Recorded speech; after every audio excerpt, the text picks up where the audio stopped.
my free game people. Do not mind the fact that I am whispering. It is very late, but this is something that I've been learning for a while. I've been having small bits of information being thrown at me, but I'm finally starting to fully connect the dots and understand it in a way to where I can explain it on how it works for me, and maybe it'll help you. So what I want to talk to y'all about is the idea of reorganizing your thoughts and understanding that you are not your thoughts. So as you know, things have grown, information has come more. I believe that anxiety has kind of grown, especially if I'm gonna just speak for me. For me, anxiety has grown because of the growing of social media. Now, I don't be on social media. I don't feel like I'm, and I also want to admit, as much as I do talk about it, social media isn't necessarily a bad thing. It's a tool. It's like a hammer, my nigga. You know what I'm saying? You ain't gonna use a hammer, motherfucking, when there ain't no nails around, ain't no wood to be hammered to no shit. You feel me? It's a tool. You know what I'm saying? Some people use it excessively, and that's where it becomes kind of used wrong. But that's besides the point, because I'm, one person that may use it for recreational purposes too. So I'm not gonna sit here and act above and beyond like I'm just not a nigga who like to use social media in his free time sometimes. But I do like to believe that I use it maybe a little less than most. Could be wrong though. But as I've used it and as it's grown, I've noticed that my anxiety has kind of grown. Or maybe maybe not even necessarily the anxiety, my unnecessary thoughts has grown, like where thoughts that's just pointless and not needed have grown. So through this time of me noticing, I've ran into people, I've had friends, and I've seen videos and all types of bits of information showing me and telling me things like, don't identify with your thoughts. These thoughts can be things that's put on you from other people, other things, other ideas, and all these other outside sources, and these are not your thoughts.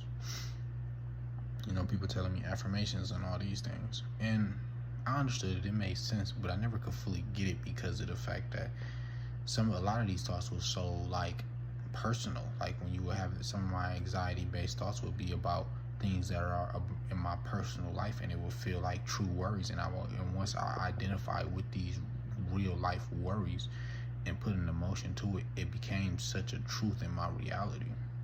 So it became so hard to be confident in the fact that this wasn't my thoughts and this wasn't my ideas and this wasn't me who was thinking. It was very hard not to identify with that.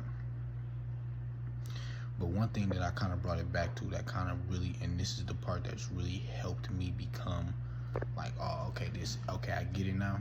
1 second, I gotta take a sip. Drink your water, young niggas. If you want to stay hydrated, drink your water. Eat your fruit. You know what I'm saying? Get your health right, motherfucker. But one thing that really helped me overcome it was, it was not identifying with self. Understanding that I am just an observer. You know what I'm saying? Once I started meditating and I understood the importance of presence, and then I connected that dot to the importance of being an observer, because when I notice that I'm just observing present moment, then I can understand that I am an observer. So now I can observe thoughts. See what I'm saying? And I know that I'm just observing thoughts. The only time that thoughts are mine is when I'm literally talking to myself. You know what I'm saying? When I'm mentally dialoguing to myself, that's when I know. But when it's just random thoughts of, well, what if this happened? Well, what if this happened? Or what if that? Or what if this? Or what if this? Or, you know what I'm saying? That ain't me.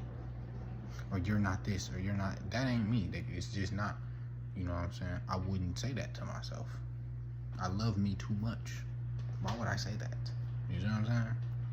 Like, so with me understanding that now and me going into that mode of meditation and then seeing myself as observing present moment and then connecting that to saying like, okay, my nigga, I'm just an observer. So I'm again an observer of my thoughts. And shout out to my mans who kind of put me onto that. And he was the one who threw that dot out there.